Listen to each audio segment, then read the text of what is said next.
jannah to jannah.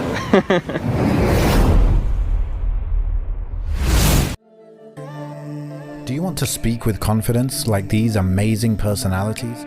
Every single one of these amazing speakers have taken the same program with Brother Muhammad Arshad. Muhammad Arshad has helped develop all of us. It's extremely beneficial to do this course. Definitely recommend this course. Expect to become a better communicator and understanding the underpinnings of effective communication.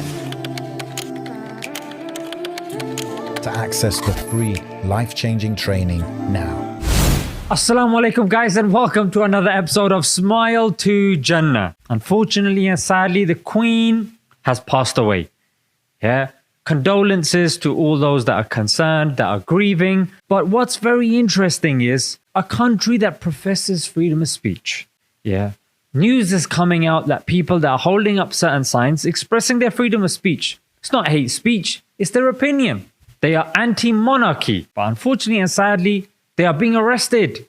Yes, numerous stories coming from numerous platforms. So my first question is, what's going on here, mate? Yeah, why the inconsistency? And why here? Canada is in mourning. She was one of my favorite people in the world, and I will miss her so. With her passing, we all feel an emptiness. You guys love and adore the Queen? Well, we love and adore the Prophet, Muhammad, peace be upon him. And because of that, we feel like you're somewhat feeling now.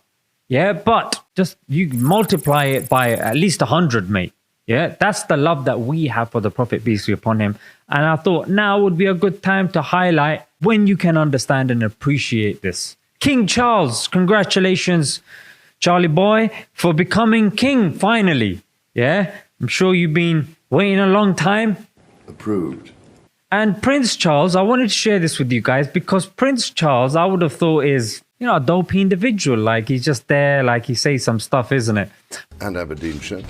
The potential for a few flurries over Balmoral. Who the hell wrote this script? As the afternoon. But I was watching this article written by Peter Oborn and my guy Imran Mullah on Middle Eastern Eye. And I thought, let's react to this. Because there's some things that I was scanning through about King Charles. I think it's King Charles III now. And I was like, yo, this needs to be shared with the people out there. Look, wherever he's going now, obviously, may Allah make him an ally for us. Of course, that's within our, interest. But we do know that once they become in a position of leadership, it's not the same anymore. Yeah. But let's see sort of things that he has said so far.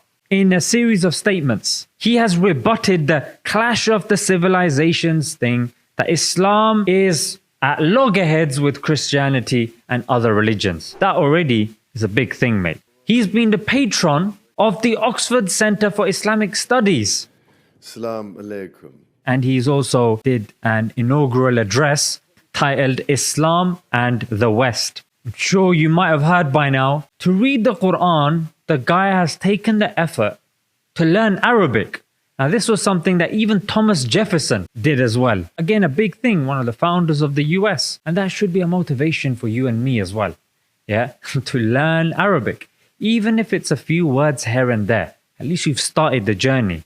You know what I'm saying? So, again, he's delivered certain speeches, appreciated our civilization. And in a 2018 book by royal correspondent Robert Jobson, he revealed that Charles believed that, and I quote, marching in carrying a banner for Western-style democracy was both foolhardy and futile. Charles has also told ministers that he no longer wishes to have his connections with Gulf leaders used for British arms companies to sell weapons. He was anti-war on Iraq as well, and apparently has sympathy towards Palestinians. He also went to the occupied Palestinian territories as well, where he declared dearest wish that the future will bring freedom, justice and equality to all Palestinians. Here, he disagrees with the full veil ban, and again, that's a shot at France, of course, and loads of other things as well. Some even go to the fact of saying that he's a Muslim.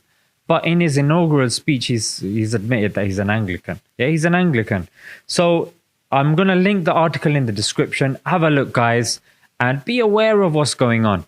On the one hand, you've got Liz Truss Conservative Party bringing whatever she's bringing, the rightist agenda or whatnot. And on the other hand, you have this. But regardless, we don't rely on human beings for help. We rely on Allah subhanahu wa ta'ala. That's the bottom line. Yeah, I'm not saying that we're relying on these people or, oh yeah, we want this person or that person. We rely on Allah and we do whatever we can. But be aware of what's going on. Yeah, be aware of the geopolitics as well, guys.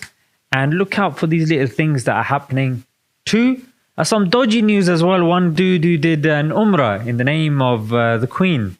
I mean, behave yourself, mate. Yeah, learn the religion. It's the reason why the Prophet said, it's obligatory upon people to seek the necessary knowledge, mate.